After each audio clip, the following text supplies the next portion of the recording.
I have found some glorious ways to connect with my inner being. Tell us.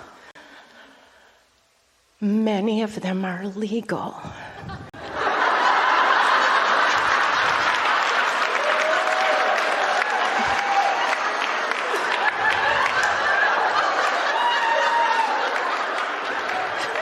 Don't tell us.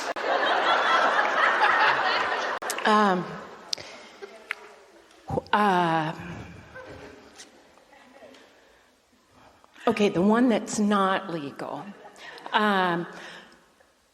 is legal in some states, but not my own. Anyway,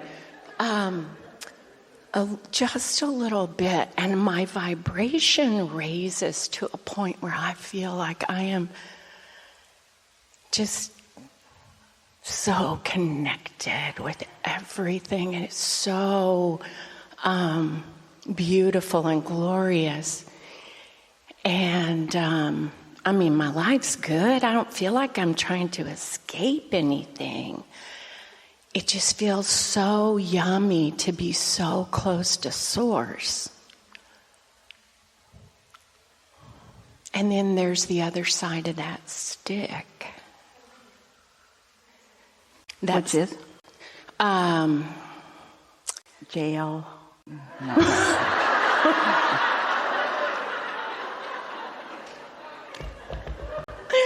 Okay, we can go with that one. There are all kinds of ways to reduce resistance.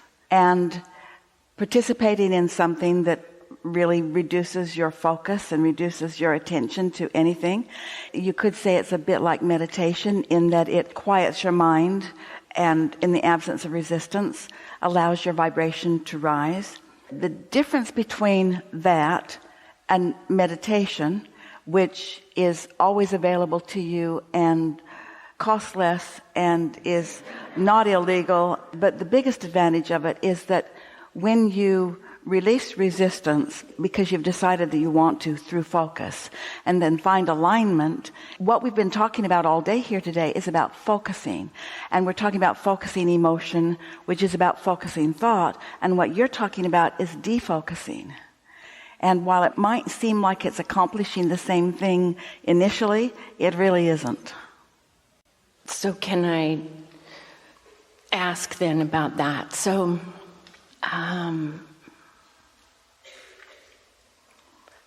it seems like the focusing and the creating, Well, you're right about that, because what you're wanting to say to us is that there's a step 1, which is the asking, and then there's a step 2, which is Source answering, and then there's a step 3, which is you just chilling and allowing what you've asked for to come about. And so are you asking, isn't this an effective step 3 experience? It would be, except that in your detached state, there's a connection missing in that.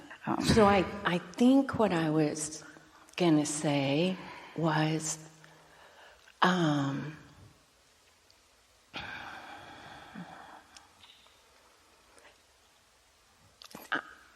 maybe they're excuses. Maybe I'm coming up with, well, I'll just tell you and you... It's all right. It's all right to find what feels like a path of least resistance. We are not discouraging anything that gives you the sensation of well-being in the way that you described it, but we are not acknowledging that it is the same path to enlightenment and alignment and deliberate creation and focusing that we've been talking about here.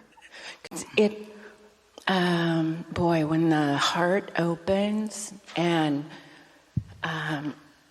like you talk about the feeling. You're sort of demonstrating what it is a bit about. So you have these things that you are wondering about or wanting and launching these rockets of desires, and maybe you're finding alignment with them, maybe not so much. And then you find a way that helps you to really detach from anything that isn't working, and in the absence of anything that you're worried about, you find all of that. But it's hard to connect the dots under those conditions. The most important part of this deliberate creation that we were talking about is to identify that something is wanted, find the feeling place of it, then be in a cognizant, aware place where you can recognize the things unfolding so that you can be in on the creation as it happens. So the synchronicities, is that what you're talking about? I mean, things that are unfolding and happening, and I can recognize the,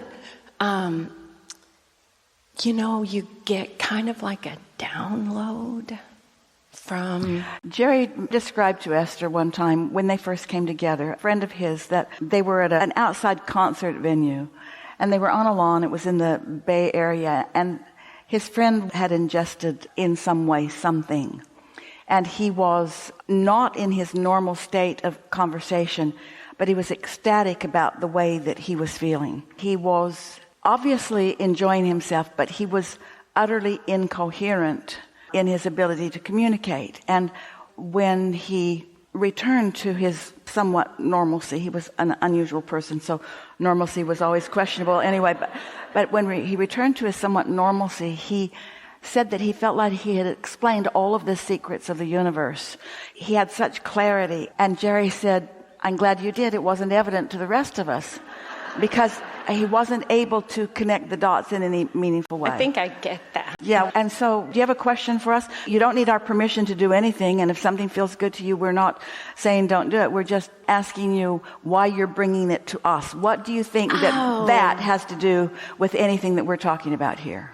Boy, I feel like I'm doing therapy for a lot of therapy. Maybe just my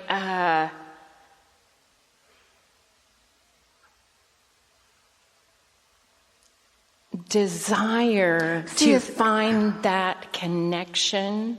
It's strong. With source. It is strong. It's so strong. See, we've talked about without a substance. Well, it's way better without, in the sense that early on someone was offering some crystals, some big crystals, some crystals to Esther. And Esther said, "Abraham, the crystals are beautiful. Are they energy enhancing?" And we said, they can be. When you focus on something, anything, it can cause you to quiet your mind. It could be a marble or a crystal or a stick. When you focus, you focus. And Esther said, "But if these really hold some sort of value, then should I get one?" And we said to Esther, yes, if that is your belief, and get the biggest one. Because the bigger the better, yeah? Because the belief. Then we said, but now you have this thing that you need. It's like calibrating to something other than vibrationally calibrating to who you are. And that's sort of what you're getting at. Also, the reason that we thought it was a good idea to have this conversation, we're appreciating it, is because we're talking about focusing emotion. We're talking about focusing energy. We're talking about focusing thoughts. And we've kind of been at two extremes here today in really obvious ways. Someone who was really focused in a strong and diligent way and yet not really hooking up. And someone who's really diffused in a way and yet not really hooking up. Oh, I'm hooking up.